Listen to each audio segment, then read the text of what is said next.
Hi everyone, thanks for commenting on my last video. That's why I thought I'd make another one. So yeah, today I thought really the title of today's lesson is making the most out of scales you already know. Yeah, that's right. So I don't know about you guys, but sometimes I find it a bit tedious kind of learning lots of different scale shapes and modal positions up the neck, because it takes a lot of time up and I find it takes ages to get your phrasing there as well. So what I like to do sometimes is to take a box shape which I know really well and move maybe the odd one or two notes, and I somehow come up with some new licks somehow, which I normally wouldn't have. So today's example I'm going to show you what I mean is a blues scale, which is my favourite. I actually love that scale, best scale in the world. So I'll play that for you first. So remember, I'm in B natural tuning. But for teaching purposes I may refer to it as an E standard tuning. So this will be on the 12th fret, your E blues scale, which goes like this.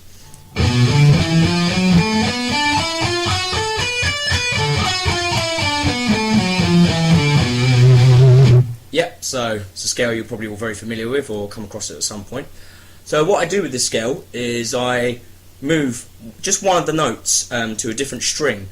What I find that happens, it opens my fingers up into some new positions, which then allows me to sort of get some more vocabulary out of a position or out of this position, you know. So you may come to a point where you probably play this shape a lot and you just don't know what to do, you know. You run out, you keep doing.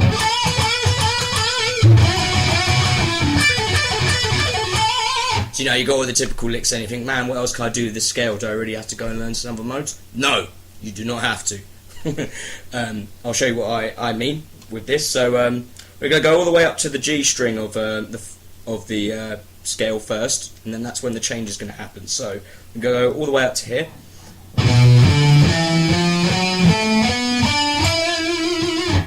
Now usually that next note in the scale there is the blues note again, so it usually goes like this now.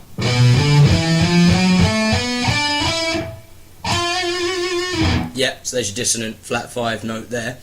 Now instead of playing it on the G string there, I'm going to actually play that same note on the B string instead, on the 11th fret. Like that, and then carry on the rest of the scale as usual. So now I come up with a slightly new fingering pattern towards the sort of thinner strings of the neck, and I'll play that slowly for you, which is this.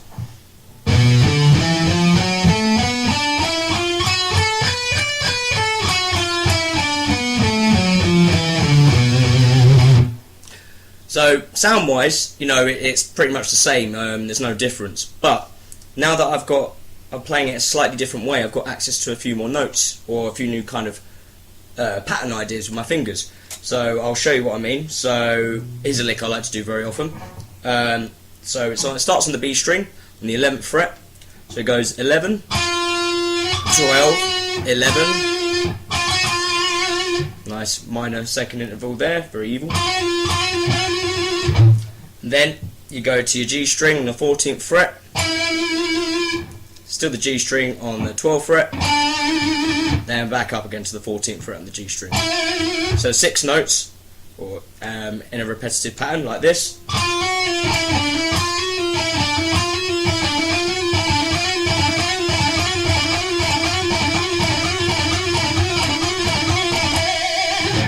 Yep. So you know, it's quite an interesting sound. Now, if I was to try and go for that same sound, but without moving that B there, it would kind of sound, it would be a little bit hard to come out of that sound. So, I mean, it would end up being something like this.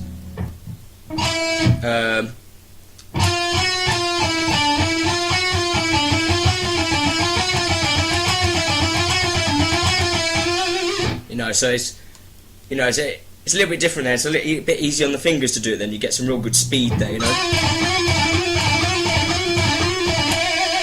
And then from there you can start adding some more, going back to your normal stuff which you know. So maybe you can go.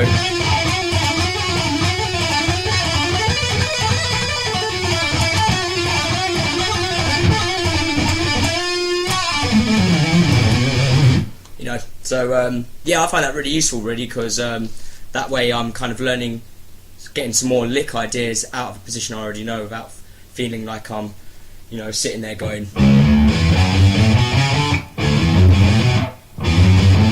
You know, going through all the scale shapes up there, you know, which can get a little bit, for me anyway, they get a little bit tedious, and my creative ideas don't seem to run as sort of nicely as they do in a position like the blues scale, which I know really well since it's probably the first scale I've ever learned.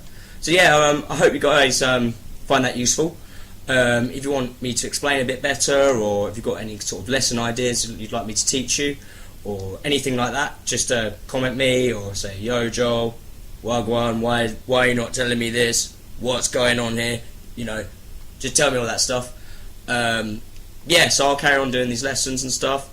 Yeah, check out my band Juggernaut as well on YouTube. Probably see the link on the right hand side of the page. So yeah, hope you guys enjoyed it, and yeah, keep the guitaring up and keep it metal.